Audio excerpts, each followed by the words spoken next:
Welcome and thank you for tuning in to the 412 Double Play podcast. While teams will have another week of games before the break, the All-Star game, and our main topic for today, the amateur draft. A lot going on, a lot to talk about, including the two Pirates named to the All-Star team. Excited to get into it, but I am, as always, your host, Michael Castrogano. Joining me today is my double play partner to talk about some Bucks ball, one of my fellow writers at Steel City Pirates, Corey Shrader. Corey, thanks for jumping on with me today. How are you doing? Of course, thanks for inviting me on. I'm doing pretty well. And I appreciate you putting off the recording until a little later tonight. I'm out on the West Coast, so burning the midnight oil. You got the coffee going there, I see. So I do. My there it is. Podcast mug. Looks good. So we're recording. What do you think time? A little after 11. Because I so wanted to get your thoughts on the draft. And you, of course, cover the division as part of Steel City and the Know Your Enemy piece. So we're in the midst of, we just faced division rival Cardinals. We got the Brewers coming up. Cardinals again later this month. Like, this is one of those rare times where we get a lot of divisional teams in this current midst. And then, of course, if people are watching on the video feed, I've got my Bucko Luau shirt from, I think, 2 years ago. And usually I'm all about the Luau shirt. I did not care for the one this year. I wasn't out there at the game, obviously, but I saw some photos of it. Didn't look as good. Did not look as good. No. They're taking a step back. They're running out of ideas on it. But they can't all be the pinnacle of men's and women's fashion. But I like the one you've got quite a bit. So the OG one, I appreciate. Yeah. I commented on something like, I really hate how ugly these shirts are. And someone's like, well, Hannah looks good in it. I'm like, all right, dude, jeez. Cool it. Yeah. Fine. But let's jump into the transactions for this past week because we got some bad news. Jared Jones landed on the 15-day IL, reported grade 2 right lat strain. Late game hero Joshua Palacios returned to Pittsburgh for the first time this season.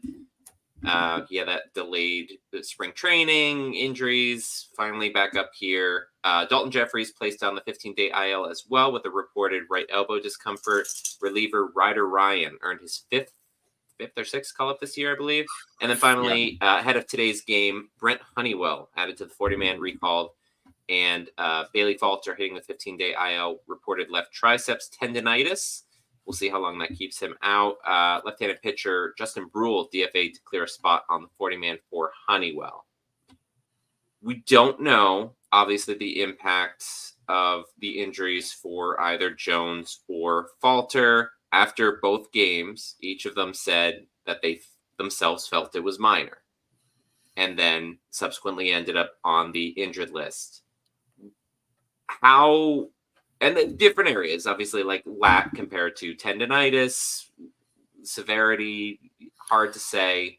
What is the impact of losing two starters right now? Well, I got a quick thing on an athlete giving you an update on their own injury. In my opinion, is they're almost always going to say they could go pitch through it or play through it. And I think it's more of a mindset thing. So, it's always reassuring to hear them say, like, or particularly Jones, I think said, I can't remember the exact phrasing, but it was like, it didn't feel like a big deal. And if necessary, I could have pushed through. So I always take with a grain of salt an athlete's own recap of it, unless it's like visibly horrible and there's no saying, but that's hard to overstate. Losing two starters right now is not a good thing, obviously. Now the small positive is the breakup coming. It does build in a little bit of time to soften that blow, but the Pirates do seem to be in a sort of a fortunate, in a way, spot where they've got, like we saw today, Luis Ortiz, someone like that to step in, potentially rise to the occasion. Should they feel the need to. Braxton Ashcraft has just returned, I believe, was just reactivated earlier this week from the 7-day in AAA. Yep, on Saturday he pitched in relief. We'll talk about that with the down on the farm, but yeah. So they're in a position where they've got some quality options to fall back on if they need to or feel they need to. I don't know that they will. I could see Ashcraft maybe getting a look, but there's no way to definitively know if they will or won't do something like that. But losing those two guys, in particular Jones, who's been, I don't think we need to talk about how great he's been. All Pirate fans know that. Yeah. But Falter has really been an unsung, not a hero, but like a steadying presence. Really, he's been tremendous for what most fans, I think, would say they expected out of Bailey Falter in 2024. He's proved most of them wrong. I think of what folks thought of him. He's been great. I know Gary has talked a lot about Falter and said a lot of positive things about him, and I think I have to agree. He's been tremendous. Losing him is a big hit. Definitely has overcome a lot of obstacles, Falter, in the fact that he doesn't throw hard. He doesn't have like a lot of great stuff, but he's just able to make it work really well. And he's your 4. You've got Keller. Well, you've got Skenes, Keller, Jones, and Falter's your 4.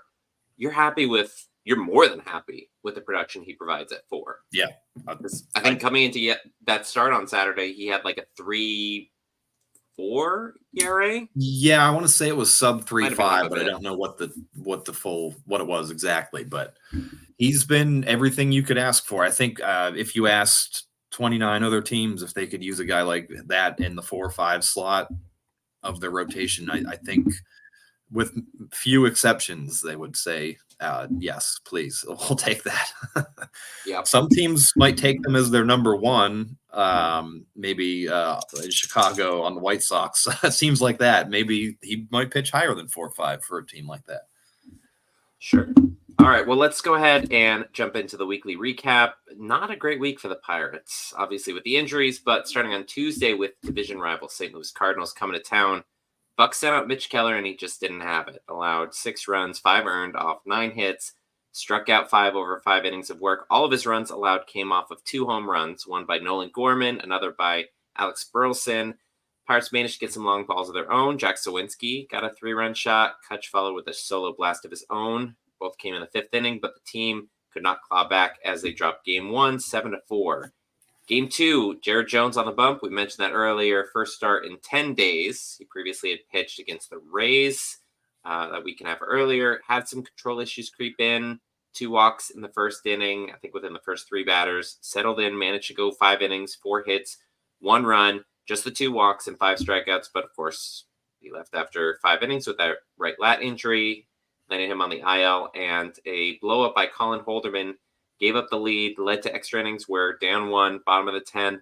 Bryan Reynolds single to drive in the tying run, and then the next pitch, O'Neal Cruz shot a laser to right field to walk it off. Bucks win 5-4. Then Thursday, Martin Perez, we haven't mentioned him yet, pitching, looking to bounce back after that awful start off the IL against the Braves. Last time around, dude was just dealing 7.1 innings, 6 hits, just the 1 run unearned, 1 walk, 2 strikeouts. Despite the strong performance, offense fell asleep. We had a 4th inning home run by Reynolds, but game went to extra innings, and they were not able to prevail this time, losing the series and the game by a score of 3-2. And then this weekend, Mets in town for a 4-game wraparound series. Friday, Paul Skenes on the bump, dealing as always. 7 innings, 4 hits, 2 runs, 2 walks, 8 strikeouts. He didn't need a ton of run support, but the Pirates just piled on Luis Severino. This was the only game I wasn't able to watch any of this week, and I think that's probably for the best. Reynolds and Tellez each hit a pair of home runs, including grand slams for both. First time in, I think, MLB history that's happened. Sawinski, Grandal, Taylor, they all hit home runs, 14-2 rout of the Mets. But then, unfortunately, Bats took the rest of the weekend off. Saturday, just a pair of runs off a 4th inning home run by Cruz. Bailey Falter just the 2+ innings, left with the bases loaded due to injury. Reliever Dennis Santana came in, got strikeouts on the first 2 batters, wasn't able to finish the job as Mets catcher Luis Torrens hit a bases clearing double, more than enough runs as the Mets would win by a score of 5-2. And then finally today, Luis Ortiz, mentioned him before, we're going to mention him again, got the nod to start. Need to take a serious look at him being a permanent member of this rotation, especially with Falter and Jones both being down. 6 scoreless frames, 4 hits, no walks, 5 strikeouts. All for naught. The Pirates struggled to get any runs scored. Holderman again allowed a go-ahead run in the 8th. Pirates clawed back at the bottom of the frame. Nick Gonzalez got that 2-run double, had a 2-1 lead heading into the 9th, but we saw bad Aroldis Chapman show up. 3 walks, 2 hits, 2 runs allowed. Pirates lose 3-2. So not great. So let's start by first talking about, obviously unfortunate because we dropped 4 of 6 games this past week. And I talked with Gary Morgan last week about how critical this stretch of games is. Because you're not only facing a division opponent in St. Louis, the Cardinals and Mets are both teams ahead of us in the wild card race. Yep. Even though we've got 70+ games left in the season, these are series that will count in getting us into that position. Yep, and it was very unfortunate timing because both of those teams have been playing some of the better baseball that they have in some time. With respect to obviously everybody knows Grimace fever has gripped the Mets. So they had that really hot stretch there. I think that started with the Yankees. Is that right? The Subway Series when they just kind of pummeled them a couple of games there. They definitely did. Yeah. So it kind of started there and they've taken that momentum and obviously they other than the Severino game, they brought it against the Pirates. Unfortunately, couldn't produce enough runs. Some of the games were in reach, just could not get there. And I think it's just one of the symptoms we see in general of where the Pirates club has been at times where you can see it, that there is a gear there that they can kick into where they are. They clearly show that they should be a wild card caliber team, but they cannot reproduce that consistently enough right now, whether it's like the fairly atypical Holderman 2 times this week where he was not what most fans would have come to expect to see from him. Mm-hmm. Or the ill-timed bad Chapman showing up. It's unfortunate timing, and it's always stings to drop games to the Cardinals also, just in general. But they are playing well also. Some of their streakier guys happen to be hot. Gorman in particular, who's one of the streakiest players in the entire league, but when he's hot, you can almost not put it anywhere near the strike zone to him, or else it's going 400 plus usually. Really unfortunate timing for a couple of blow-ups in the offense to just hit terrible cold spells at just bad times. So now, very unfortunate. For you personally, who do you, if you want to, place the most blame for the team's consistent offensive inefficiency or ineffectiveness? Do you think that it mostly lies with Cherington, who's building the team, Shelton, who's obviously managing it, any specific coaches, or the players themselves? Like the burden of it kind of gets divided out, but like who specifically do you say like, okay, you should have done a better job with this? I think it's too easy to say hitting a specific name, which the name that most fans want to target is Haynes. While I am not necessarily someone who's a supporter or a big fan, I'm fairly Haynes agnostic. I see some of the benefits of the approach. Unfortunately, we see a lot of the downsides of what they're doing too, with a lot of the looking at strikes that a little too often in sacrificing some pitches that look to be drivable or in zones that some players should be hunting and just being a little passive. I don't think we can solely blame that. I would say of the choices given, it's Charrington's the architect of the roster in general. So I would give it a little bit more on that side. But I think to me, it comes down to this. The team itself as constructed is this is not a playoff year.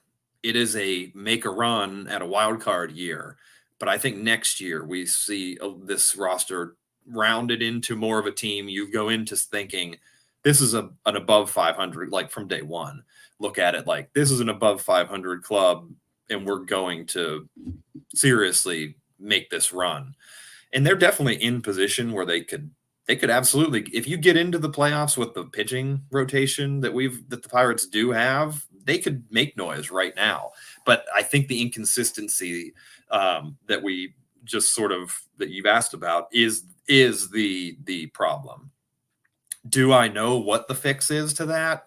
I do not. It is because if you've got like a Bryan Reynolds, when he's gone Chernobyl like he has here, it's not quite enough to carry a team.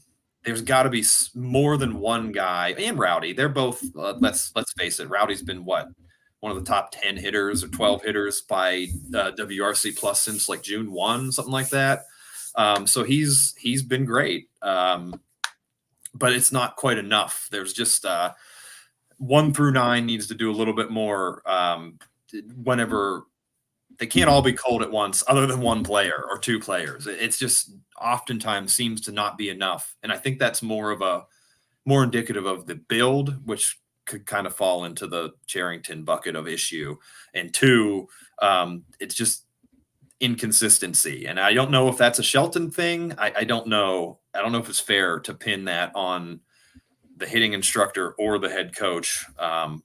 If you ask them, I don't know who would take the blame for that. Maybe Shelton would, because that seems to be the kind of guy leader he is. He would maybe say it was on him. I don't know, but yeah, I don't know.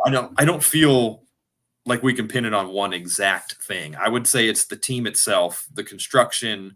It's not, to me, it's not a sure playoff team. It's a competing for that last wild card team. And that's just, those teams play like that, I think. And like right now, pretty much for the past few months, it's felt like they are a 500 team who is occasionally going to look much better because of the pitching or much worse because of the hitting. Yes. On both of those extremes, following the loss today, All-Star game, pitchers and reserves announced, Bryan Reynolds gets his second nod.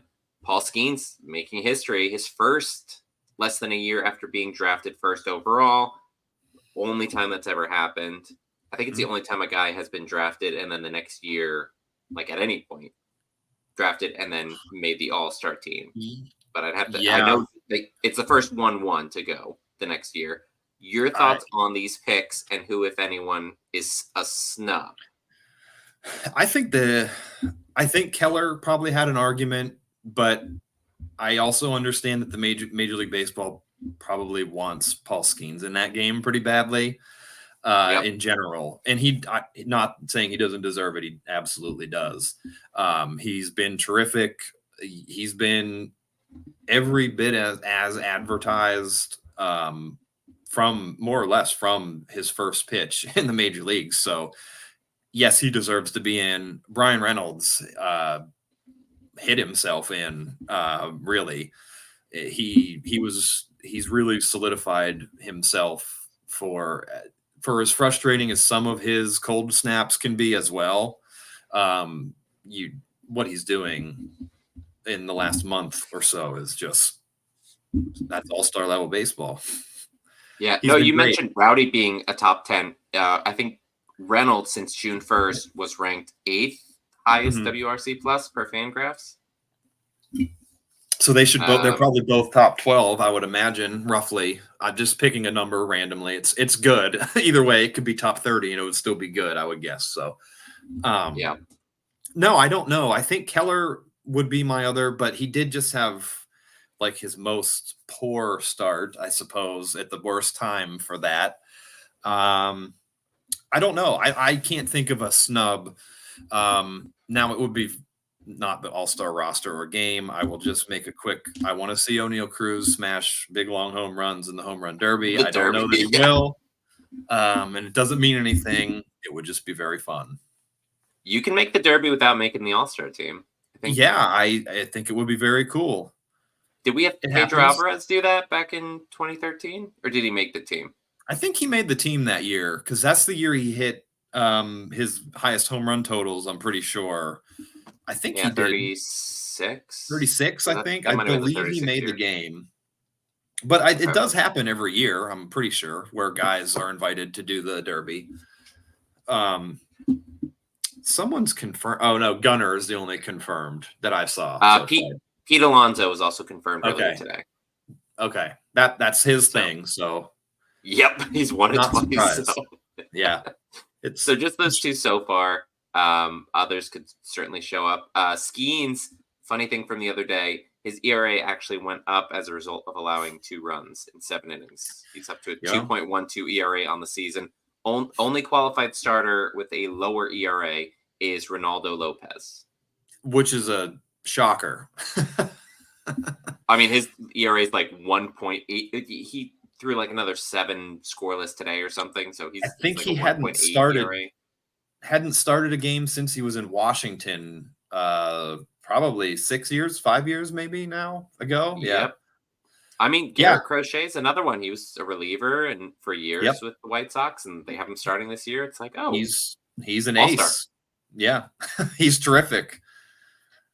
But no, to your, I do not think there was a snub. Personally, at one point you could look at, you could have looked at like a Holderman, but there's so many good back end bullpen arms. I mean, and he's I don't. Guy.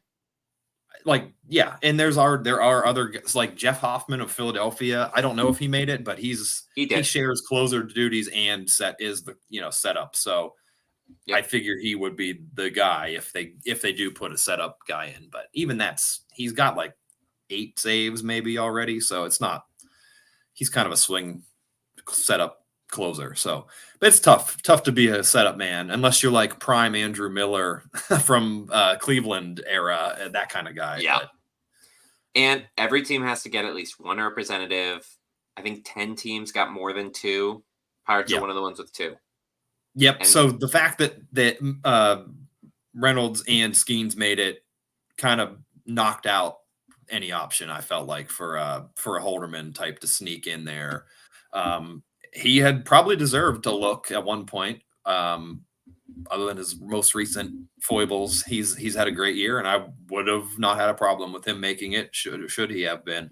Was there anyone, in your opinion, you thought was overlooked from the Pirates, or is this about right? I think it's probably right. Reynolds has been the best producer offensively. Skenes is the most electric pitcher. I don't think anyone in the bullpen has been especially. Holderman, as of late, has been giving up runs. Before that, I would have said, okay, he's kind of got an argument. The only other one, like you said, Keller, he had been doing really well until his recent blow-up start. I think that he had an argument to make his second straight, but I understand him not making it. I think at one point Jared Jones might have as well had that. He was on the track for it. Yeah. But before his last start, his previous 4 or 5 starts, he had like a 4.5-ish ERA going. So it kind of knocked him out of it. But as far as kind of circling back to it, Luis Ortiz, his last couple appearances, he had 2 starts and 1 relief appearance, 14 innings, 11 hits, 2 earned runs, including today in those starts, 16 strikeouts, 0 walks. And that's been like a big issue for him prior to, I guess, this season. When he came up in 2022, he's hitting 100, and that was the big thing then because we didn't have 2-3 guys in the rotation who could do that. Yeah. We were all excited, but he couldn't control it. And he had those 3 or 4 really great starts, and then he went to St. Louis and he got lit up. And then last year he just couldn't find it. I know you're excited to have him potentially being part of the rotation. Go ahead and talk about that. You go off on it. Yes. So as you laid out the pristine back of the baseball card, you flash it on the Chiron, when everybody sees them and they're like, well, this guy's great. He's been great. And he has. There's a couple of numbers that I like to look at. In general, I drill down a little bit. You pop on the Savant, you go to the player breakdowns, and these are the kind of things that if I see a guy have a great outing, I go to check some of these and be like, well, is he really doing it, or you can get a one-off or a hot run for a pitcher, and maybe trick yourself into thinking, oh well, we got something here. But so. As you were talking about his fastball, I did just want to mention that this year he is working a cutter in there too, and it's been very effective. And that pitch has really allowed his fastball to play up and his slider also to play up. And the slider is really his money offering. And in those starts that you had just mentioned, he was able to rack up whiffs of 37%, 50%, and 35% with that slider in those games. And as a general rule, to me at least, and some folks may disagree, but I will say as a general rule, if you've got an offering that is eliciting 30% or higher whiff rates in a single outing or on the season, ideally, that is a good offering, like a very good offering, I would most times. And then to take that a little bit further, and this to me, a pre-show, I had mentioned that the start in Cincinnati to me was right up there with a Skenes or Jared Jones like money outing. He dropped 19 total whiffs, which led all of baseball, which Michael, you mentioned. I did not know that. I didn't have that noted. I led all of baseball for that particular day. The Arsenal whiff percentage was 37, which is amazing, over 30. Also looking for that. And then the CSW percentage was 34%. So anytime that is also over 30 is a good thing. It means you're throwing strikes, you're getting called strikes, you're getting whiffs. It's great. The other big thing there for that game for me was the average EV against. It was only 86.1%, and that is well below MLB average. And he did repeat that again in his 2-inning appearance against St. Louis, which he was spectacular in. He generated 7 whiffs in just 2 innings, 50% with the slider, a 41% Arsenal whiff. And then he also was only barely getting contact made by most standards. It was 79 mph on average.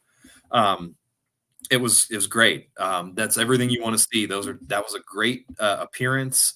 I was a little worried for that one because he had just had that great start, and here they are bringing him in relief. So you never know how a guy will react in that kind of situation, and he was great. And then obviously he went today and really kind of shut the Mets down. Again, he dropped 11 whiffs today. The slider electric 35% whiff percentage. The Arsenal in general was a little down today. It was 24%, but that's okay. It's close. So you're getting close. So you still got that one pitch over 30. So you can, as long as you can pitch around it effectively, that's your pitch, right? So he got a lot of called strikes. He had an over 30% CSW, but he did get hit a little harder today. It was a 91.8 average EV, which is well above the major league average. But he got a good amount of ground balls, about 43%, I think, just over today, which is fine. I mean, if guys are going to beat it into the ground, you got a better chance of fielding it, right? So rather, you don't want the pulled in the air usually kind of stuff. So, but all those numbers are to say that he looks the part to me, that he should be a capable fill-in or more. I don't know. He could be more. That's the beauty of having a pitching development system, which is firing the way the Pirates happens to be right now. I don't know what else there is to say. It's for my money, it's got to be top 5 in all of baseball currently. As far as pitching systems, yeah, it definitely feels like they're able to find success. Excuse me. And Ortiz had this great start, and then I saw people posting on X today about how, oh, this is just going to show how they should have hung on to Roanzi because he had the same issues that Ortiz was having. Rowe lost so much on his fastball. Rowe lost even more on his control. He wasn't deceiving hitters. He had fastball slider, and the fastball was like 92, 93, even this season. Yeah, I've watched a couple of I watched, sorry to say, I watched the Angels a decent amount because they're the later games, and for me, I'm later. That's normal time for you. Normal time for me. So I watched a lot of Angels, Dodgers, NL West, AL West, and he has not looked particularly strong. I've made it a point to try to watch when I see him, and it's still not quite there. The velocity he had when he came up and looked like a guy, I just don't know that's coming back, and he's just not. The control is also very suspect still.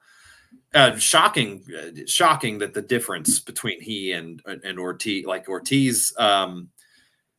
it wasn't the same issue. Ortiz was more of an arsenal issue, not a whatever happened, I guess. Because he was just fastball slider, and if one of those pitches wasn't on, the opponents would just key in on the other ones. You mentioned adding the cutter has allowed those other pitches to play up better.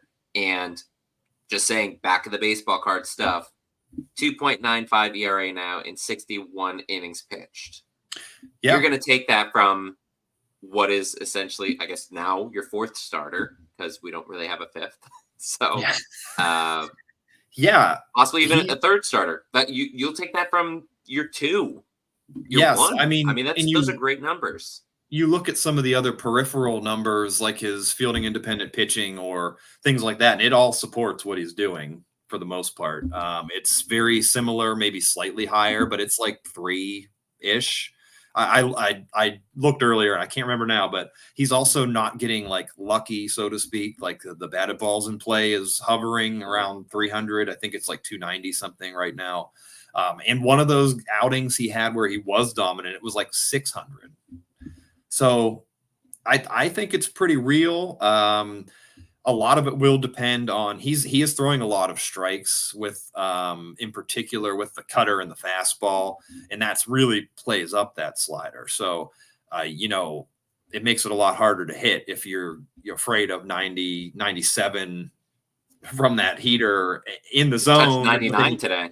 Yeah, if you're gonna, it plays everything else up, especially if you're gonna throw it for strikes. And I did. I don't know the exact figures, but I have seen some details that the release, like the vertical approach angle on the fastball, it's been massaged. It's improved. It's a little like the term dead zone fastball. It's like not a pure dead zone fastball anymore. But I don't have those numbers on hand. So I don't have, I think, not did Alex write, somebody wrote an article recently about the reworking of his four seam. I want to say it might be Alex. I think it was Alex Stumpf. Yeah. Yeah. And I think he touches on it in there. So I don't have it in front of me, but I believe it was in there. All right. Well, we're going to go ahead. We're going to move on from the Luis Ortiz love fest on this. We're all excited to have him in the rotation. I feel like even with losing Jones and Falter for who knows how long. Yep. We have other options right now. Going to talk about some of them because we're going to move to Down on the Farm. A lot of wins on the road. All four of the minor league teams for some reason on the road this past week, starting with Indianapolis at the Louisville Bats. The Indians won 4 of 5. Sixth game in that series was postponed due to rain. Quinn Priester and Marco Gonzalez were making rehab starts. Priester's at least went well. He tossed 5 innings, 3 hit, 1 run ball, no walks, 6 strikeouts. G1 Bay, solid week, 10 for 21 with a double and a triple. Henry Davis, he resumed his rehab. He went 5 for 11, 2 doubles, still getting some strikeouts, but he's not striking out every at bat. So there's that positive as Indy soars to 38 and 46 on the year. Moving to Altoona at Harrisburg Senators, the Curve won 4 of 6 over the rival Senators. Standouts came from the rotation. Bubba Chandler, 7.2 innings, 2 hits, no runs, no walks, 7 strikeouts. He's the real deal. We're going to talk about him a little bit more in a second. Thomas Harrington, 7 innings, 3 hits, no runs, 2 walks, 6 strikeouts. Also the real deal. Po Yu Chen, 7 innings, 4 hits, 2 runs, only 1 earned, 3 walks, 8 strikeouts. I mean, the rotation is finally turning into what preseason I hoped we'd see from the Curve, and they don't even have all the pieces there. On the offensive side, Yoiner Fajardo, recently reacquired, and Shang-Chi Chang each had 7 hits over the 6 games set to lead the offense. Altoona is now sitting at a 34 and 47 record. Moving on to Greensboro at Aberdeen Ironbirds. Hoppers won 5 of 6 in Aberdeen. Power output from the offense this week. Catcher Nick Samillo crushed 3 home runs. Jermar Johnson, PJ Hilson, and Mitch Jebb, of all people, each had 2 bombs as the Grasshoppers rise to 51 and 29 on the season. And finally, Bradenton at the Fort Myers Mussels, only team that didn't do so well this week. Marauders dropped 5 of 6 to the Mussels. Not too much of notes, but catcher Axel Plaz had 4 hits this week. 3 of them were home runs, 5 walks to 6 strikeouts as the Marauders fall to a 35 and 46 record. Mentioned Jones and Falter hitting the IL. Ortiz very likely going to slide in to one of those spots in the rotation. Also very likely that Gonzalez and Priester are back in the mix for a spot, even as the hope that Braxton Ashcraft recently came back from the IL, pitched 3 scoreless frames of relief in the game Saturday. The hope is that he makes the jump at some point. He's obviously going to be limited with innings that he's going to have available even in the second half. But between Gonzalez, Priester, and Ashcraft, in your opinion, which of these 3 will have the most impact for the Pirates just going forward this season? While I would like to say it would be Ashcraft, because I think he's out of the 3 the best long-term piece, and but I think it will be. I kind of want to say it will be Gonzalez, because I think he certainly has the relevant experience, been around for quite a while. We've seen him have some stretches of being effective, and the fact that he is left-handed sort of gives him a little bit of a leg up, I guess. I must admit, I am not the biggest Quinn Priester fan. He's flashed a couple of things this year that I have liked quite a bit, but I think he suffers from a little bit of the same thing that we saw from Ortiz when he was struggling, where I don't think he's got an effective enough fastball to be he could be a relief pitcher right now. Like he could come and do like a bulk relief thing, I think, and have some success because his slider is very, very good. But the fastball is an issue for him still too. I'd almost like to see him add a cut fastball to his repertoire as well. I think he was working a sinker in there. He throws the sinker. I don't think he throws a cutter though. I think just a sinker. He's gone sinker heavy at times. The slider's been really good. Yep. I got to talk to him quickly at Pirates Fest and was basically like, your slider's your best pitch. Please throw that more often. Yeah. And he's like, really? Oh, yeah, no, I didn't know. I'm like, all right. Okay. Throw your best pitch more, I think, is good advice, personally. I would think too. But he's been his slider's really good. But the fastball you're mentioning has been eminently more hittable than any of his others, and he throws for that. It's a solvable thing, but they just haven't found the right combination yet, I think. I would put him as a guy that I would like to see pitch in relief a little bit, work, really hammer the slider. Like he could be very effective in a 1 to 2 inning role, exposure to lineups in that way right now. But he's been pitching well at AAA, and he may just be too good for AAA. You know, he's probably teetering on the quad label because he's just better than that level right now, but not quite ready for the majors. And at a certain point, you just got to find out. Get him out there, even if it's in the relief role right now. If he's going to give you positive baseball, pitch good innings, get an inning or 2, at some point you need to see it, but there are roster restraints with your space too. So, yep. He Ashcraft, reminds me of very early career Mitch Keller as far as yeah, like what he's doing and how he's getting hit, because Keller also was struggling to kind of figure out his pitch mix. And it wasn't really until 2 years ago that they started getting that kind of ironed out and gave him more yeah. options for it. It is similar. I agree. It's definitely a similar way. And he could benefit from having more of that kitchen sink approach by adding to the repertoire further, if possible. I know it's not that easy. Like, you can't just say, oh, you should add this. Yeah. It doesn't always just work. But, I would bet that we'll see that from him at some point. Ashcraft, you're right. He's coming back off of injury. He's going to be a little more limited into the amount of work he can get, and maybe it looks like they want him to focus on starting still. So maybe we do get a couple starts in the big league uniform this year. He's on the 40-man, so I think he will. It's just a matter of when, and he could be good enough where he makes the bigged difference, but he'd just be a little more limited. I think these other two, with Marco, rubber arm, older guy in theory, other than was banged up. So I just think you'll get more workload out of them than you would Ashcraft. I think Ashcraft may be the best of the three, personally. And it's the same with Bub. Well, we touch on Bubba, but we'll talk on Bubba in a second. I just want one point on Gonzalez, because people, and I saw somebody saying like, oh, Gonzalez and Perez were both bust signings. And this is before Perez's most recent start. Gonzalez pitched 3 games in April, 17 innings, 15 hits, 5 runs allowed. He had a 2.65 ERA. Like, he doesn't get a lot of strikeouts. He's occasionally going to walk guys, but he limits damage. If he's a 5, he's a stopper 5. I'm pretty sure that was one of his, because he had a couple of successful seasons in Seattle where that was his thing, was limiting contact. And I think it was based off of the changeup, and it probably still is. But I want to say that he was always pretty successful at like generating poor contact in his best years. I'm not exactly sure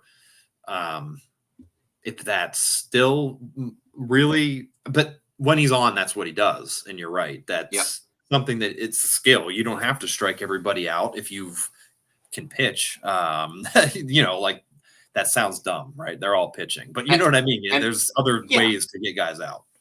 And being a soft tossing lefty in PNC Park, you're already at an advantage. So. Yeah. Right.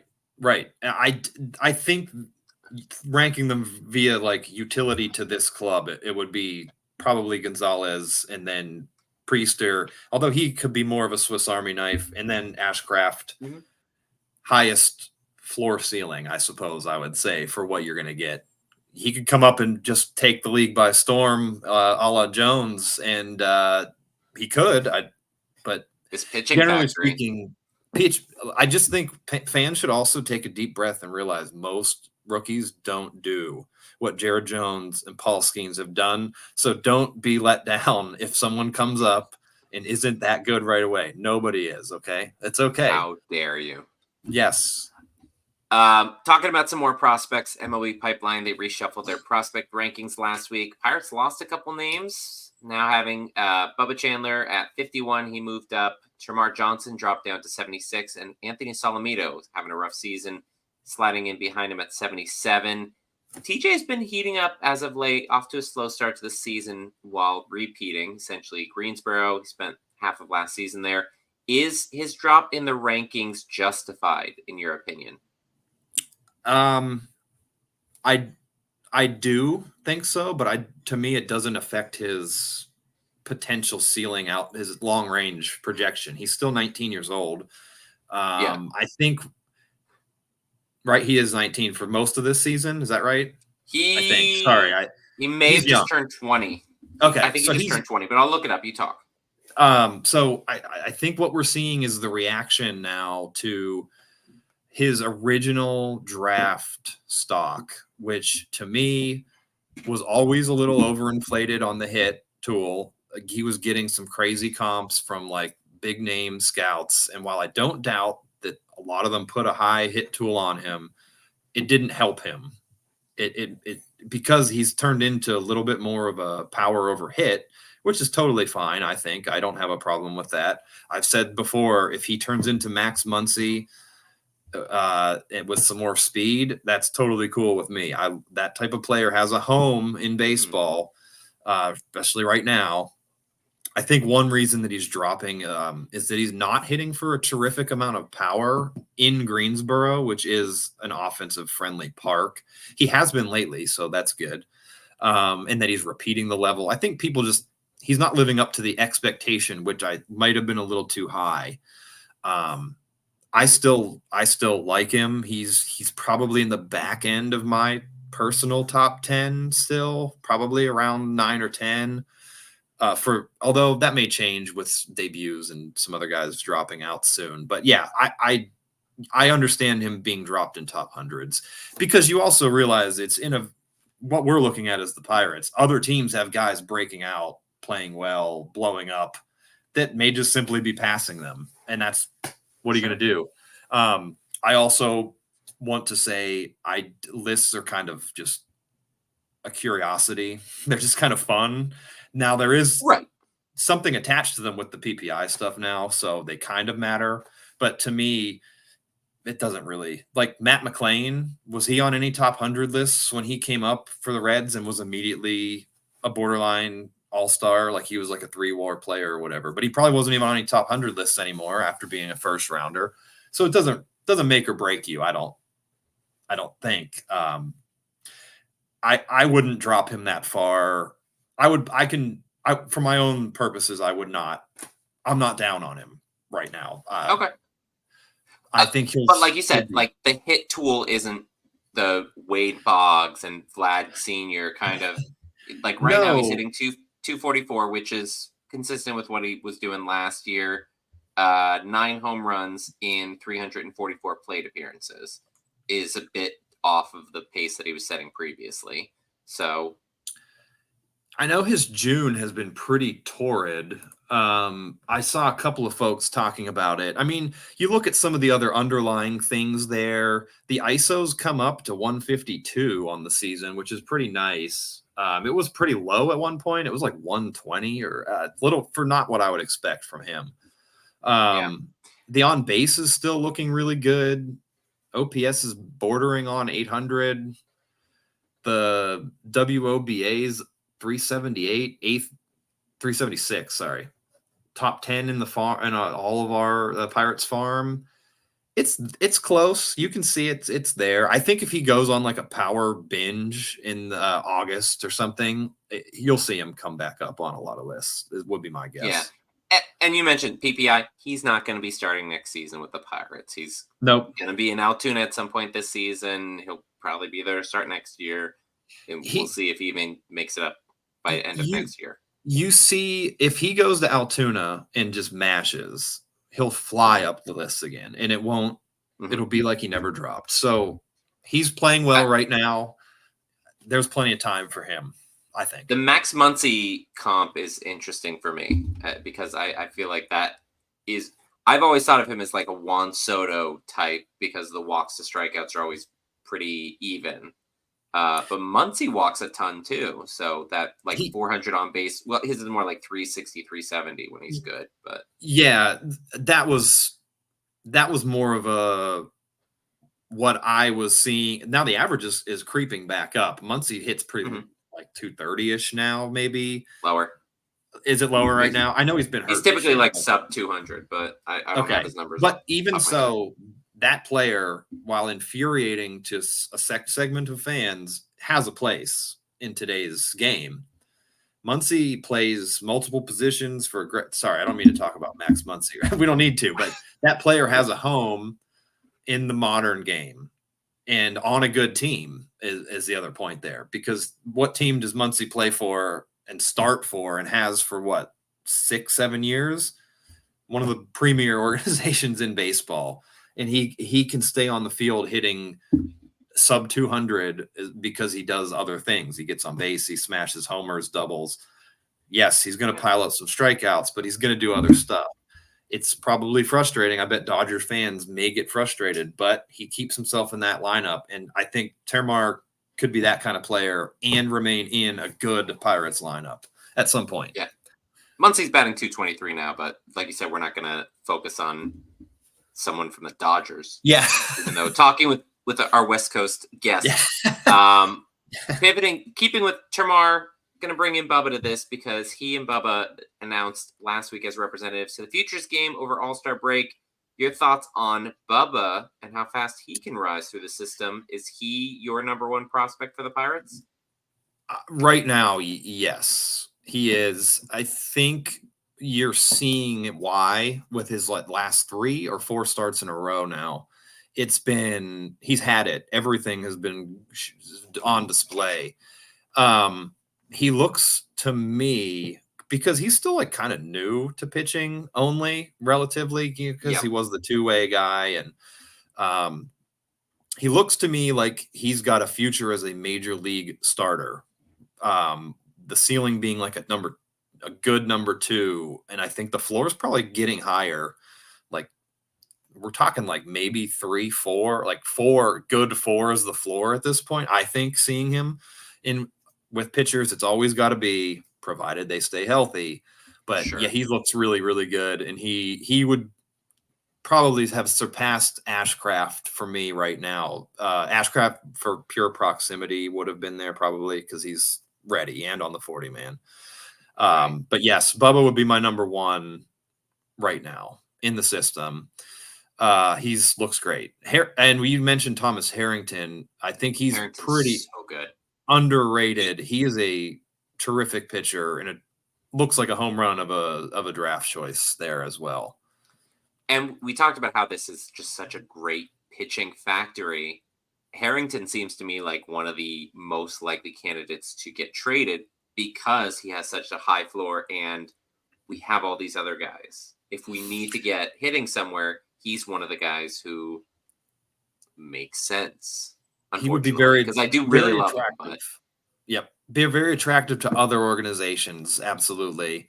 And just to go one step a little deeper with the pitching factory, because that's really what it is right now. There's not as many hitters to talk about because there's all these pitchers. Every week you see somebody. Hunter Barco probably needs to be in AA soon. Now he's returning from elbow surgery too, so he'll probably have the brakes a little bit on. He looks terrific. Patrick Riley has looked terrific lately. He's just needs to gain some control, but this is a guy that could blow up too. I mean, this K stuff is enormous. And then you've got Carlson Reed out of WVU. Who looks terrific. And he was I believe he was a reliever on and off in college. I could be wrong, but he looks terrific. Now I think Jaden Wood is only in the bullpen now, but he looks very, very good. One of my personal favorites, he's in the complex league, is Xander Muth. I don't know if you've seen him at all, but you should, anyone listening, go look at his delivery and tell me how anyone hits that, especially a right-handed pitcher. He's young. He's got some stuff to figure out, but he might be a terror, provided he gets some of the control cleaned up too. But he's young, far away, just looks very, very nasty. The pitching, it's real. It's a real thing. Their pitching is great right now in the minors. We just got to get some hitters, and I'm looking for the day where we do a home run derby between Paul Skenes and Bubba Chandler, with whoever's not hitting is pitching to the other one. That we just I know we're gonna talk draft here for a minute, and I've got a fun draft prospect to talk about when we get there. We're gonna get to it right now. We've been talking we're going almost an hour now. Let's get into it. So last year at this time, we were in the enviable position of choosing between Dylan Cruz, Wyatt Langford, and Paul Skenes for the first overall pick. As of now, it seems like the team chose pretty well with that and the newly minted All-Star. But ahead of the draft next week, the picture isn't quite as clear who will be available. Falling short of winning the lottery this time around, the Pirates are now selecting 9th overall in the amateur draft, their lowest position in 5 years, as they look to add another pivotal piece to the farm system. Now, Corey, I don't follow college ball very closely, much less high school players. So this type of stuff is well outside of my knowledge purview. How would you say that this draft class as a whole, but maybe at like the top where we're looking in this top 10, compares to what we saw last year as far as that talent goes? So it doesn't quite have the top 3 elite types that we saw there with Cruz, Skenes, and Wyatt Langford.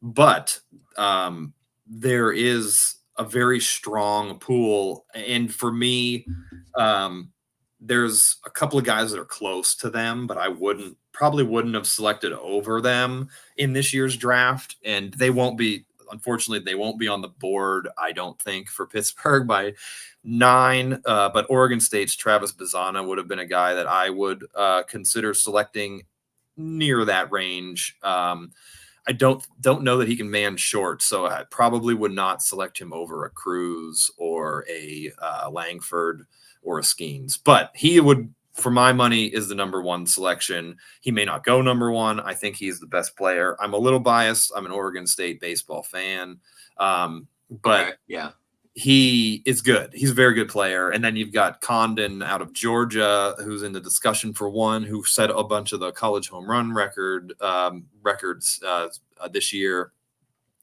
It's looking like those guys will be gone before the Bucks. So, but the college group is pretty strong. I don't think it's quite on the level at the top end, but there's more good, if that makes sense. More high end overall, less elite. From what I understand, in this year's high school group, from most everything I have researched, is not as deep. There's a couple of names at the top that are look to be coming off the board in many mocks around 7 through 10, 7 through 12. They'll like come off. And this time of year, we always see the high school guys stock kind of bump. Like they're coming up, and some of the hitters and pitchers from college are kind of riding the inverse wave right now. And it doesn't always make sense to me. Because you know more about the competition from college players, I think.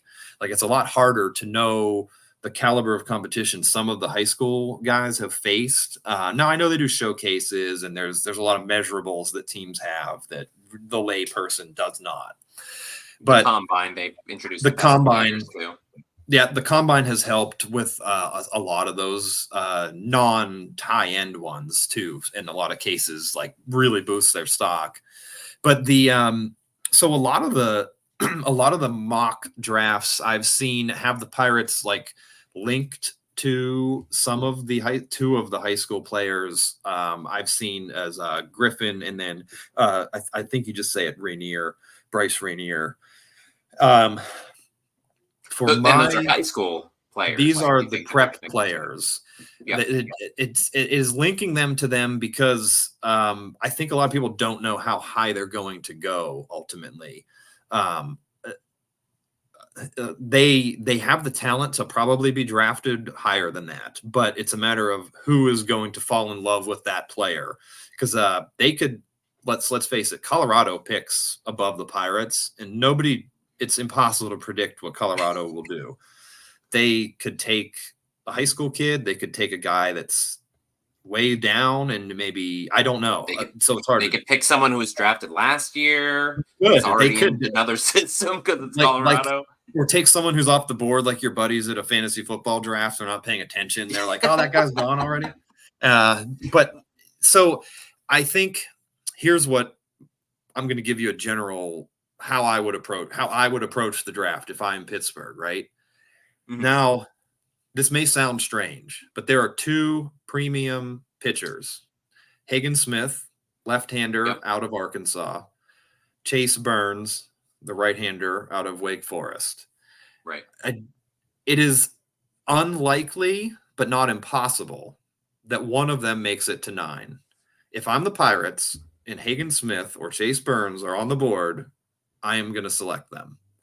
All right, so let's pause on that, because baseball draft is very different than essentially every other sport, and that most of these players, Skenes being one of those exceptions, Wyatt Langford for Texas, that it's several years before they end up in the major leagues, especially for prep players like you were mentioning before. A lot of the selections are projectable talent over any particular team needs. Do you believe that Cherington has a specific skill set that they would target offense, or that he'd be fine with taking a college pitcher for that first overall pick again? I think they have shown that they like to take college bats there too. So that's what my second lane would be, like taking Henry where they took him in that kind of a draft. And I think, to me, I am avoiding the two prep players this year, just based on things that. Now, this is me quoting other people, so it's secondhand what I'm going to tell you here. I've seen some scouts say that Griffin in particular, who would be the prep that I would have first of the two, that he is oozing talent, but he's the kind of player that will either be a superstar or probably not be a Major League Baseball player. I just don't think that's the kind of player that they should prioritize. That could be wrong. That could be totally wrong. He's got a great skill set. He stole, I think he was like 81 for 82 on stealing bases this year, something crazy. But again, it's in high school, and the level of competition is very different. It's sporadic to be able to gauge, rather than having some of these SEC teams, like having at the top and college competition. My thing with the two pitchers, now the odds of one of them being there, probably not good, but they're both starting pitchers. Like, there's not much question about either one being a starter. Both of them can pile up strikeouts. They've got pretty deep repertoires. I think Chase Burns would be my preference, but I think he's the least likely to make it unless someone just falls in love with the lefty. Hagen Smith, which they could. He throws like 96 or so from the left side, pretty big slider. But that would be my play. I would lean into what my organization does exceptionally well and take that guy. Plus, there's a lot of other college hitting that could be available, like senior signs. There's a pretty deep group of senior signs that are interesting, and that I think you could do okay with. And then you've also got some prep bats that could be there at 37 in that first comp round there. And you could get one there potentially that has a very high, we're talking like a 50 future value, borderline 50 there, which is pretty good. Maybe not a 50, like a 45 plus. But I think I would lean in. If the pitcher's there, I'm going to say, this is what we're good at. Let's just get another one. And then there are the hitters that look to be on the board there that I would. Weatherholt is a popular name. He's got links to Pennsylvania. Went to WVU. The sense I've gotten is that he will not be on the board.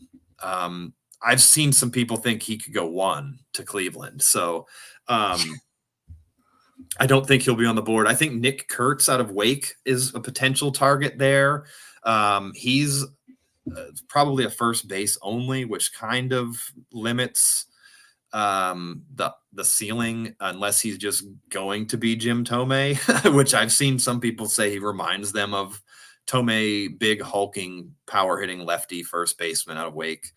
I think, and it also, I don't like to think about drafting for need for baseball, but obviously that would fill a need. I've read reports and seen him play. He can play first base. He's a pretty good first baseman as well. The hit tool's good. The power is enormous. James Rowdy's hitting now. We're good. We don't. Yeah, that's right. Well, Rowdy can mentor him. But James Tibbs out of Florida State, corner outfielder. Seeing him a lot in that range, like the 8 to 12 range, probably, or maybe lower. You never know. Again, the preps kind of throw this on draft day. If someone falls in love with the prep player, they may take them, and you never know. And then you've got my other dream play. So my wish list would be Weatherholt, I would love for him to make it. Then I would probably say Braden Montgomery out of Texas A&M, prototype corner outfielder, probably like 65, 70 power, 70 arm. He was a two-way player at one point. But he did injure his ankle in the College World Series, and I don't know how long he'll be out. But if that were to cause him to fall to 9, I think he would be one to jump on. Fits the bill, power hitting, advanced college outfielder with a big time arm. I don't know that he can play center. Seems more like a corner to me, like a athletic corner. A big arm in right field works. Maybe fake it in the center every once in a while. Let me think. There's another. Then obviously the pitchers would be in there for me. I think I'd still go pitcher if they're there, unless you just love. Weatherholt would probably be off the take. They would probably go Weatherholt, but it's hard to predict. Ultimately, you just take the best player, I think, and whoever you think that guy is might not be any of those guys. But that's where I would be. And then also there is a certain level of a strategy, because you have this overall draft pool and a certain limit above that you can go. You mentioned, they take college hitters because they took Henry Davis in the 2021 draft, but they use the savings on Davis to pool Bubba Chandler and Anthony Salamito and Lonnie White Jr. and several other prep players in like the rounds after that. Yep, that's correct. So it's being in 9, which is not a position that we were in previously under Charrington's reign. It's hard to gauge if he's going to come into that with some kind of strategy. If he says, okay, I'm going to go and take someone like Tibbs or someone like Seaver King, who's ranked 17th per MLB pipeline, but I've seen him go in like 11, 12 range. If that's somebody, he says, okay, we save money on this pick, and then we go and take some prep players in that comp A pick at 37, that second round pick at 47. How much do you gauge based on the previous picks? Nick Gonzalez in 2020, Tamar in 22, Skenes in 23. We've got 4 years of his picks to say. I think part of it has to do with the composition of the draft class itself too. And there's a lot of things that we won't know. Like maybe they have their eye on some prep types to throw some money at with like 37 and is it 47? They have 2 in that range. So maybe they have guys in mind already. So you might see him take a Tibbs, or you mentioned Seaver King. I like Seaver King. I'd understand if they were to take a guy like that, who is an enormous ceiling kind of guy, but I think he's also a low floor sort of guy, like freak athlete. And that's why he will get drafted high. And he's got some like really, really good top end power, but he's a tiny guy. So it's a little hard to tiny. I mean, he's a smaller guy. I don't want to say he's tiny. He's like 6 foot but a thin guy. Generates tiny compared power to like the behemoths that like Nick Kurtz, right? Yes, yeah, not compared to us. We're like 5 foot nothing. Yeah. But no, he. I could see that if they love somebody, which we truly won't know. My sense looking at this class is you don't plan to do that unless you have someone that you really, really want to spend that money on later, which I can't say. I don't know. This prep group isn't as good, so I'm a little less familiar with them just because I've read less about them than in previous years. I have seen less profiles that I would look at as being like, let's find more out about this person. Last year there were quite a few that I liked, so I was a little more familiar with them. But I think this year I would not be looking to plan my draft that way. Based on the information I have on these players, I would target that best player with the first pick and then kind of let it fall however, because there are some good senior sign types out there that give you a little flexibility. It just depends on how they want to deploy it, I think. And that's not the way I would do it with this class, but again, they may have some stuff that I don't know, all the scouting. They got a do. lot more scouts than we do. Yeah. So, all right. Well, let's go ahead and jump past that first round. Like I said, they've got that comp A pick at 37, second round pick at 47, 3 picks in the top 50. Gives them a healthy financial cushion if they decide to get aggressive, if they decide to save money and try to, take a projectable player later on, getting a prep player. We've seen at times that Cherington has gotten aggressive with those picks. With Chandler was a third round, Salamita was a comp pick, and then sometimes he goes really safe. Like last year, his second round pick was Mitch Jebb. Mm-hmm. So we don't know what's happening in these scouting meetings or the discussions taking place, who they're targeting. Based on your view of things, who should the Pirates be looking to target in that 37 to 47 range if they're available? Okay, so I am going to operate off of the assumption, let's just make the pick. Let's make the pick. We're on the clock at 1.9, okay? And both pitchers are gone. Weatherholt is gone. And we have got our choice between Nick Kurtz or Rainier or Tibbs. Let's say we like all these guys. They all fill, to a varying degree, a hole, right? So let's say we think we want a guy who's closer. We can get through the minors a little faster. So let's say no thank you to the prep. All right. And we'll say, Rainier, you look like a great player, but we're going to go a different direction. And then it comes down to, who do you think is going to be more ready to play, James Tibbs or Nick Kurtz? And let's say they have one that they want. They're going to take Tibbs. Let's take Tibbs. We think he's going to mash his way through the minors. So we got a corner outfielder there. With that second pick, that comp pick, they could go a couple ways. They could, like we talked about, they could throw some of that money at a prep kid. There's a few very highly regarded ones. I don't know that he will make it into that round, but a Theo Gillen out of a prep from Westlake High School. He also, I think, is a big commit, but he's assumed to go back into the first or like early comp rounds. He's an infield prospect. He's got a long track record of being a very good hitter against like high level Texas prep baseball, like double plus speed, probably stick on the infield. They could look at a guy like that. Then you've got the Nick Montgomery, who is I believe a catcher prospect primarily out of California. He's a very big guy, like a 6'4" senior, a big boy, has big boy power. He's got a big time commitment too. So those are guys you're probably going to have to pay up to get in on. So that would be an option with that selection.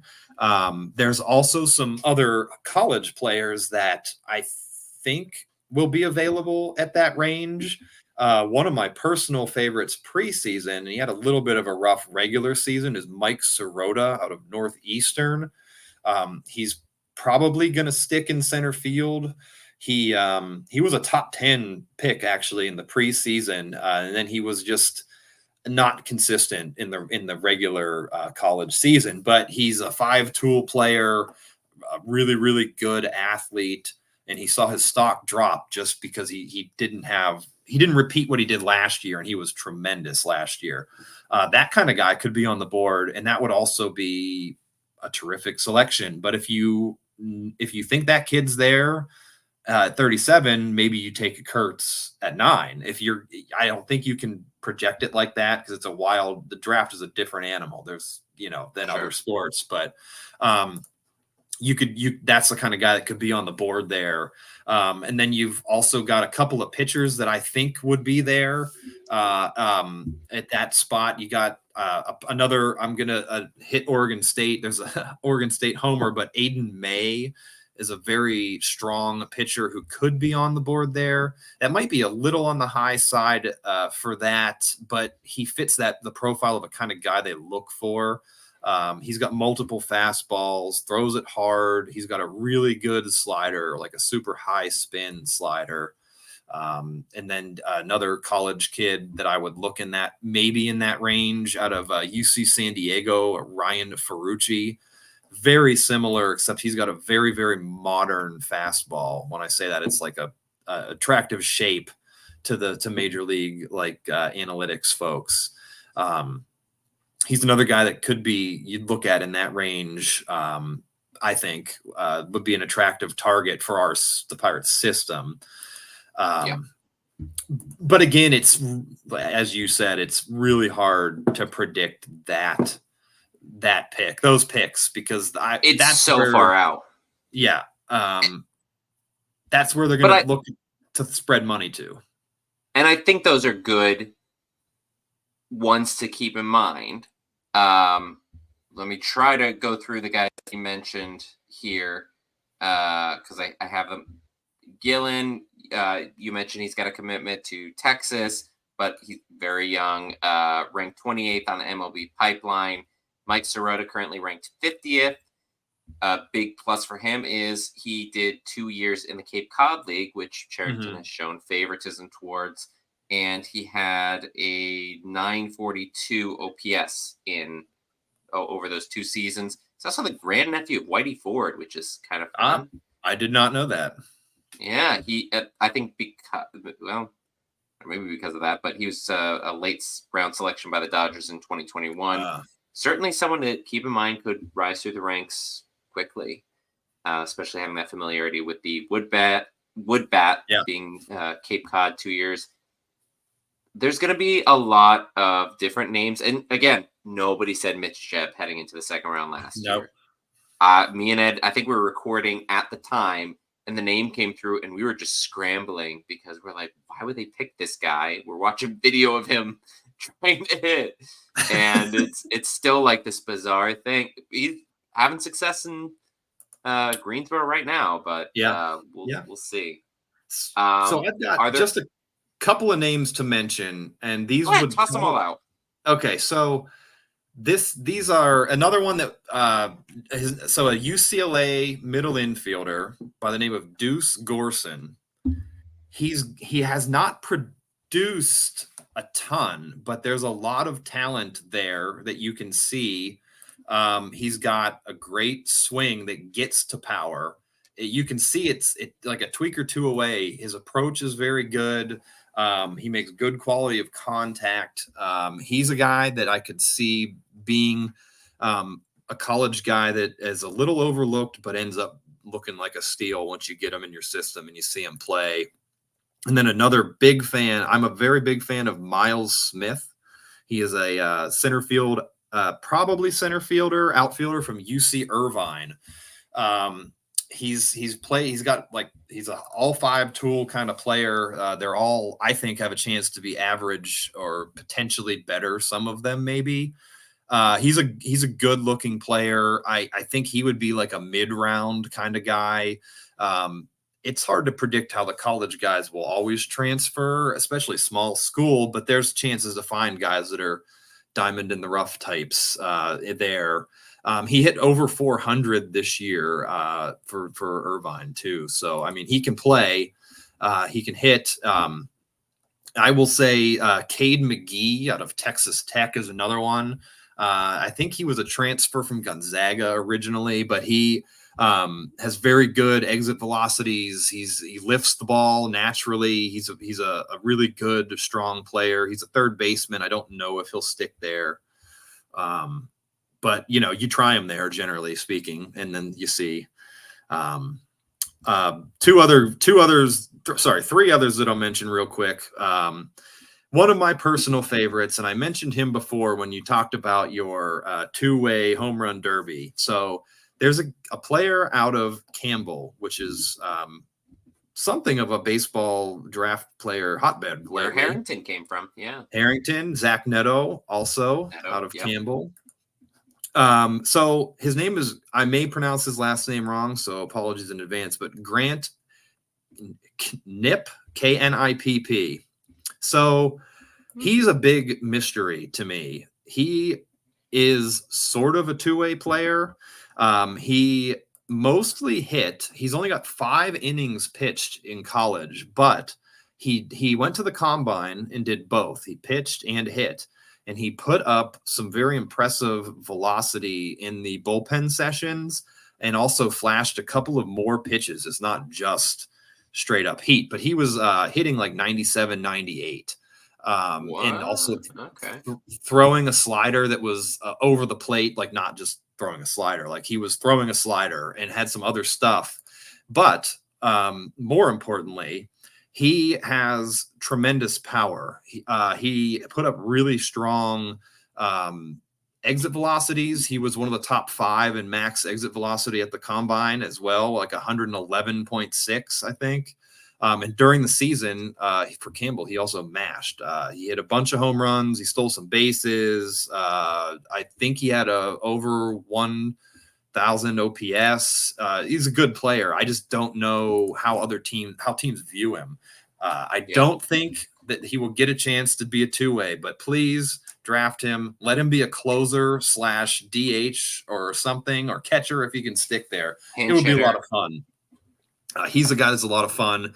I'm watching him closely. I just like the profile. I think it's a cool thing. Sorry, then 2 more real quick. Robbie Burnett is an outfielder as well. UNC Asheville, but he is set to go to Georgia next year. So I think that tells you a little bit about baseball people, how they view him. If you're going to transfer to Georgia, you're probably a player. And he's in the draft. He's got power, speed. The hit tool is also pretty good. The approach is better than the hit. So I would say it's like approach, speed, power, and hit is developing, but he's a very good player, headed to a big time program. So you may need to pay him a little bit, but he's an option too if you're looking for another college player. And one other name that I've seen get a little bit of love lately is a Rafe Parrish out of Lehigh. He's got some really big time data behind him. Hit a ton of balls hard, like 95 average EVs with some impressive maxes during the season. I've just seen him come up a lot from folks looking outside of the big conferences for potential, guys that are late bloomers or pop-up kind of prospects. So he's a third baseman, athlete. It looks like a pretty good athlete from the stuff I've seen on him. So maybe he can play elsewhere. But those are the kind of guys that I would look at later and kind of pull for. I'm all about getting power into the system right now. I think they need a little bit of an injection of power. Let's face it, they need bats in general. So I expect them to take quite a few, simply because they're going to run out of room for pitching at a certain point. They've got a lot of it all over. So that makes me think they'll take a couple, I'm sure, because they're good at finding them later, even like Carlson Reed types. But I expect them to take a lot of hitters, short of Hagen Smith or Burns being at 9. I don't even know that they would take them. I think they might. I think they're going to go hitter there, and I think it's going to be a college hitter, just if I had to guess. Well, me and Ed are hopefully going to be not live, but we'll be recording during the draft next week to be able to give some immediate responses and reactions and breakdown of that for the episode. So appreciate your input, because I don't follow this stuff closely until literally the day of the draft. So should they select him, I will get a Grant Knipp jersey. I will be his biggest fan if they take him and let him be a two-way closer / catcher or DH. But that's my one request. Last year, I just want to mention, I did tweet them into selecting Garrett Forrester. I tagged the Pirates at Pirates. Please select Oregon State first baseman Garrett Forrester, and then they did. So maybe I should try it again this year. See, I accidentally tweeted at them to select Owen Sharts a couple years ago, and it backfired because he's an independent ball over towards you. All right, well, let's go ahead. We've been going a long time, so let's look at this series preview. We got 3 different teams that we're playing in the next week. We got our 1 game at home against the Mets, and then on the road, 3-game set against rival Brewers, and finishing up the, technical first half of the year with a 3-game series in Chicago against the White Sox. The last game of this Mets series, we have Christian Scott going against Mitch Keller. hopefully the offense can pick it up. Scott hasn't been great. Your quick thoughts on that series, that game? So Scott is, I think he's one of the better young pitchers that we'll see come up this year. He hasn't been terribly effective results wise. I think he had 1 or 2 starts early where he did show that what he can do, but they can certainly get to him being a young pitcher. It'd be great to get to him early. I think he with a lot of young guys, you let them settle in. And then they get comfortable. They think they're a big leaguer then too, and then they can kind of find that groove. But he is a good pitcher. I don't know exactly what his line looks like right now. It probably doesn't look great. I think he's gotten hit around a little lately, but he's a player. I think he'll be a long-term starter for them. But Keller should get him back on track. I think hopefully he responds the way I expect him to, and he comes out and takes care of business here against the Mets. Yeah. 6 games so far this season. He's got a 4.32 ERA, 1.14 WHIP. So that's not so bad. Keller bounces back. Yeah, the WHIP especially kind of indicates that he's doing pretty well. I'm hoping Keller bounces back from the bad start last week. He's able to get a win. That's what I'm predicting, that we get the series split here. And then 3-game series at Brewers. TBD for the game on Tuesday for the Pirates, because that's Jared Jones' spot, versus Colin Ray, who's been one of their best pitchers. Martin Perez against Tobias Myers on Wednesday has also been really good. And then Paul Skenes facing off against newly acquired Aaron Savale, who has been really I will say real quickly, I watched the Savale start against the Dodgers. It was interesting. I could see why a team would want him. I think that they are going to try to fix some issues that they saw with him, but he came out and had a really odd game. He got hit with tagged with 3 long balls, but he had the K pitch going. He struck out 8, I think, in 5 innings. He gave up 3 homers and walked 3. So I think he was being more aggressive hunting the strikeout, but he was also missing a little bit more from what I could tell. He's just one that I would watch to see what they do with him. He hasn't been terribly effective this year, but the underlying stuff doesn't hate him that much. So just interesting. See what they do there. Golden rule of baseball: never trade with the Rays. Usually it's they dealt Kyle Manzardo for him at the trade deadline last year. Yep. I mean, they got like the 22nd or 20th ranked prospect from the Brewers for Savale this time around. Yeah. I mean, maybe. I'm hoping that the Pirates are able to go and be competitive. We typically play up or down to our competition. Yeah. Brewers are certainly someone who we want to play up to. And hopefully go in and take the series. Talked with Gary about this last week. They go into every series and they should be expecting that they can win them. Yep. And that's the case with the Brewers, and it should be the case with the White Sox too. Although it looks like we're going to be facing Garrett Crochet with the first game. Then Mitch Keller projected to go against Jonathan Cannon. I don't know anything about him yet, so I'll have to look that up. And then Martin Perez against Chris Flexen for the final game. Again, these are projected, not confirmed for those. I will say break. They had floated limiting Crochet a little bit, so he got tagged a little bit today. Hit around a little bit his last start. Cannon has had like 1 terrific start and a couple of not so great ones. I'm not that familiar with him either. I've checked in on him a little bit after he had 1 really good start. I don't know a ton about him, but Flexen also, he's the kind of guy you're hoping for 5 innings, 6 innings. So they could totally get to Flexen. Cannon too. I think they got a shot. They got a shot there for sure. Crochet has been tough though. That'll be, hopefully, maybe they'll rest him up a little bit that day. Let him only go 4 or something. Yeah. Well, he's already over 100 innings pitched, and his career high is it can't 54. Be much. Yeah. And that was 3 years ago. Yeah, he's had a rough road back here, so he's gotten aggressive this year. Yeah, looks great. He's got the really fun leg kick too. I don't know if you've watched him pitch yet. I've got a 4-year-old who's going to be up in like 5 hours. So I haven't been able to, and I'm going to have to go ahead and wrap it up here for this week's episode of the 412 Double Play podcast. Thank you to my guest, Corey Shrader, for jumping on this week. You can find him on X at Corey Shrader. If you're watching on YouTube, you can see that under his picture. Read his monthly Know Your Enemy piece for Steel City. Hopefully, we're going to see that come out this week. Yep, getting also June through the break. So we'll get that up here hopefully end of this week. All right. A lot of stuff going on with the division, even with us playing them less. Certainly something to keep an eye on. I'm still posting my pitcher previews ahead of the games, which I wish Shelton would read and learn something, but what are you going to do? Link is always in the description. You can follow me on X at 412 Double Play. Follow the show, YouTube, Spotify, Apple Podcasts, wherever else podcasts are found. If you're listening to it, you already found it. Good job. Thank you for joining us this week. Hopefully, we'll be heading into the break next week on a bit better note.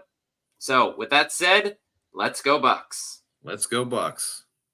Take it away, Sawyer. Ready, Jolly Roger, dude.